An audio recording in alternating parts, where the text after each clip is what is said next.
Bonjour, ici Roch Giguère, un jardinier passionné.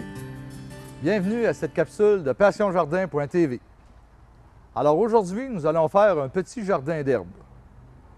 Nous allons constituer ce qu'on appelle un jardin en contenant. Alors pourquoi faire un jardin en pot alors qu'on pourrait aller planter ces plantes-là dans notre potager, à l'arrière de notre terrain ou les cultiver dans un jardin communautaire? Alors on sait aujourd'hui que il y a eu l'analyse du sol qui a été faite dans plusieurs jardins communautaires et le sol était contaminé. Ensuite, si on plante ces plantes aromatiques-là, ces herbes-là, dans notre potager et qu'on veut aller en cueillir le samedi soir s'il pleut, je ne suis pas certain que vous allez aller les chercher à la grosse pluie. Alors c'est pour ça qu'on va constituer un petit jardin qu'on va pouvoir mettre sur notre balcon, notre terrasse. Si on vit en condo, si on a seulement un petit espace, eh bien, on est capable de cultiver ces plantes-là et d'avoir toujours des plantes fraîches comme disponibles. Alors, en premier, on regarde le contenant. Alors, ce que j'aime, vu que c'est un jardin d'herbes, on va lui donner un petit côté champêtre. Alors, c'est pour ça que j'ai opté pour ce contenant-là. J'aurais pu aussi opter pour le genre pot fraisier. Alors, on dépose les plantes aromatiques ou nos herbes dans les orifices ici et on remplit de terre avec une plante sur le dessus.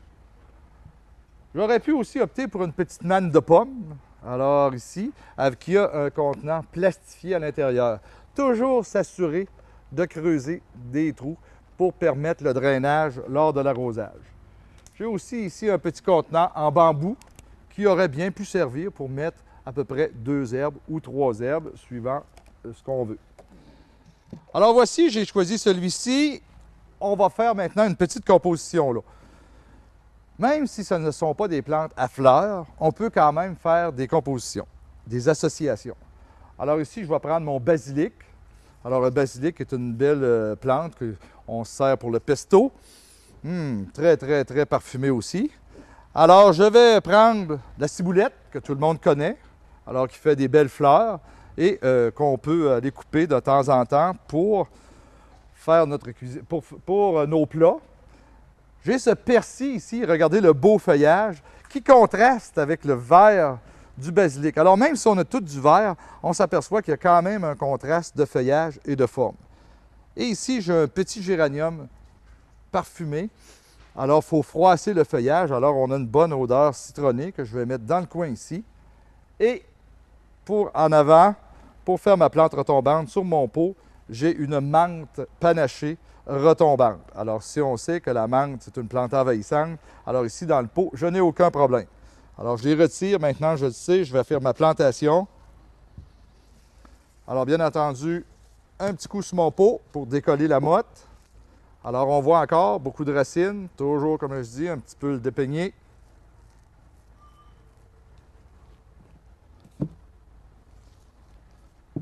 Et c'est pour ça qu'on a un bon sol. On s'est assuré d'avoir un sol qui était préparé d'avance, un sol donc qui n'est pas contaminé, un sol qui est propre et qui va nous donner des aliments très naturels, comme on dit. Voici mon petit géranium.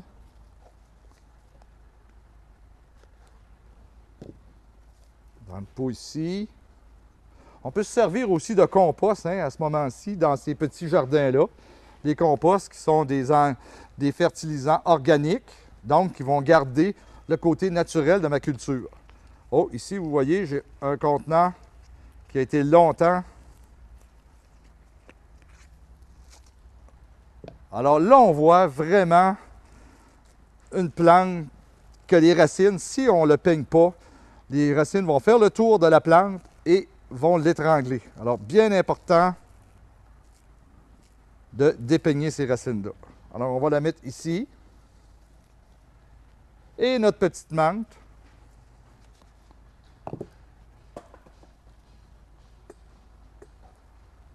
Notre petite menthe à l'avant, au centre. Et vous voyez, vous avez un beau jardin d'herbes qui va vous donner satisfaction durant tout l'été. C'était Roch Giguère qui vous souhaite bon jardinage.